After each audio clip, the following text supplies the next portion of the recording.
You know, I used to love my life in Egypt, and I come back to England, and I just, why? Why, I would ask myself. And then this is where I began to ask this question. What is the purpose of life? Why are we here? For what reason do we exist? What do all these things mean? What does it mean, love? What is life for? What is it all about? And I figured it. I sat down and I figured it. And I said, yep, I am here at school in order to work hard so that I will get good results in my exams. So I can go to a good university, so I can get a good degree, so I can get a good job that will make me enough money so that when I get married and have kids, I can send them back to that same expensive public school, private school, and that they can work hard and get a good degree so that they can get a good job, so that when they have kids, they can earn enough money to send their kids back to that school, right? And then I thought about it. I thought, that's it. That's the purpose of life. That's what it's all for. I said, no way. I can't believe that's all there is to life. And so I began a quest. It was not like, today I am going on a quest for the truth. It wasn't like that. It was just, I began to think. I began to search. I began to look through other religions. You know, anything that I thought might give me an insight and an understanding to what is the purpose of life. What is it all about? Now, when I was about 19,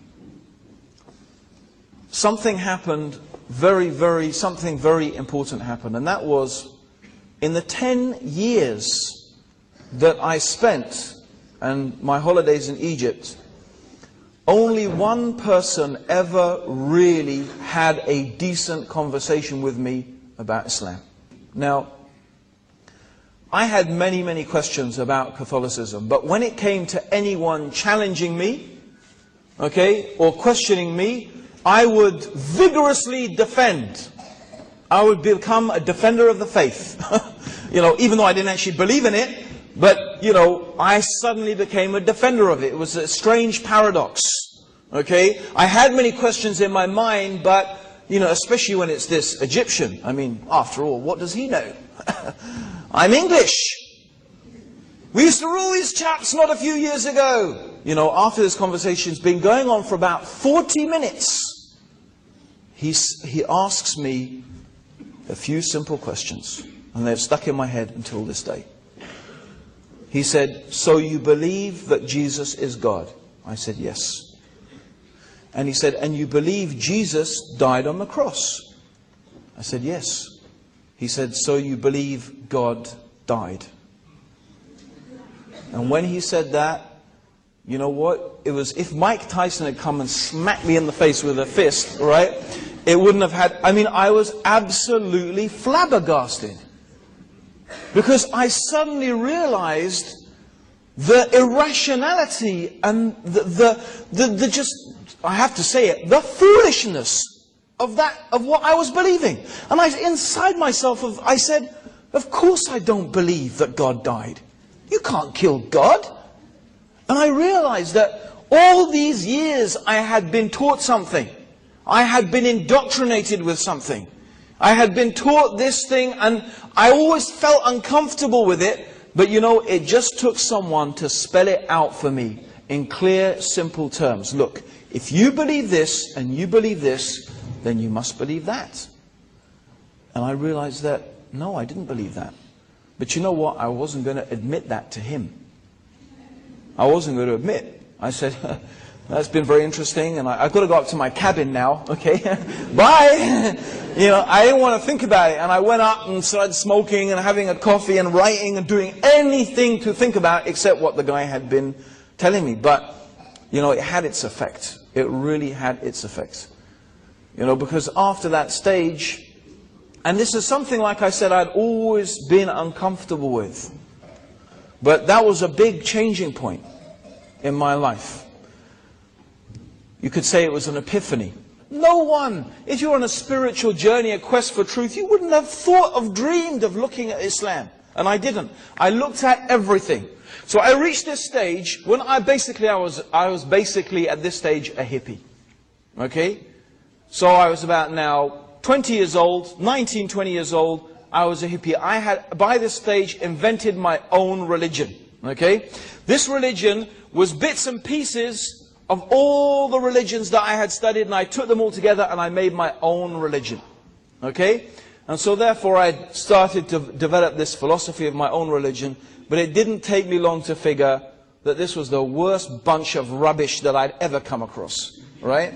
I mean, of all the things I'd been through, it was the worst. And I said to myself, forget it. Forget religion, forget spirituality, forget all this stuff. Maybe there's no meaning to life. Maybe there's just nothing more to life than being rich.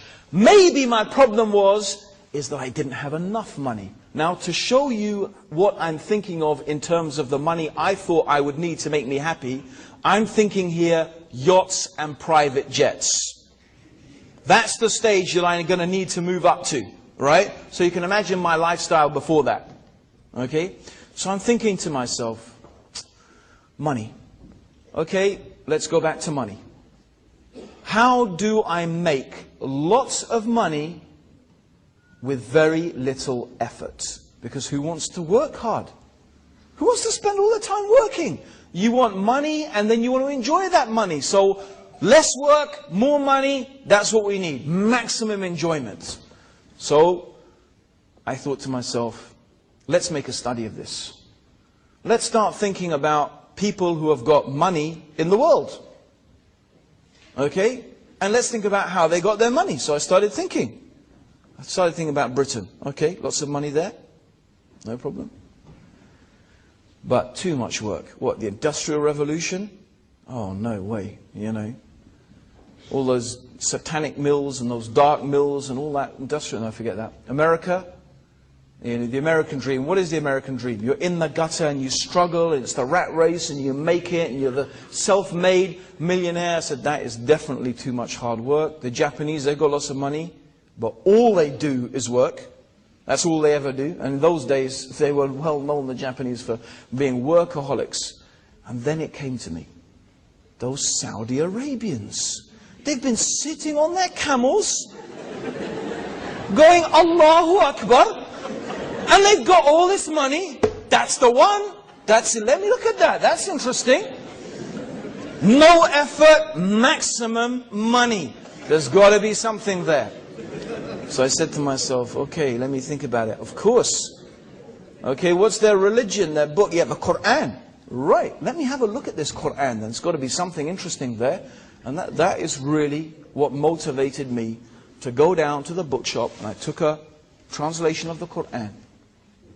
And you know what? I really believe it had to be like that way, because I was really just approaching the Quran out of curiosity, to see what it had to say. I was coming with an open mind. You know, I was not looking for truths, I was not looking for what, I was just curious to see what did this book have to say. Was there something there? That's all. Otherwise, I don't think I ever would have looked at it. Okay? So I took it down and began reading the Quran. Now, I'm a pretty fast reader. And I remember very clearly, I was in a train, I was going from where I was living across the River Thames, okay, to Victoria train station. I remember very distinctly, I was sitting in the train, reading, I was sitting next to the window, reading this translation of the Quran.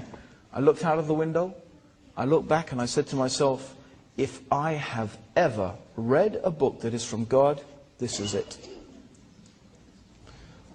And that really, I could say, was the moment that I realized and I believed that the Quran was from God. And it was always my habit. You know, I didn't just read about things, I tried to practice them. You know, you can read and read and read, but, you know, like they say, you can look at the orange all day long. It looks nice, it's pretty, it's orange, it smells nice, but, you know, how does it taste? You have to taste it, right?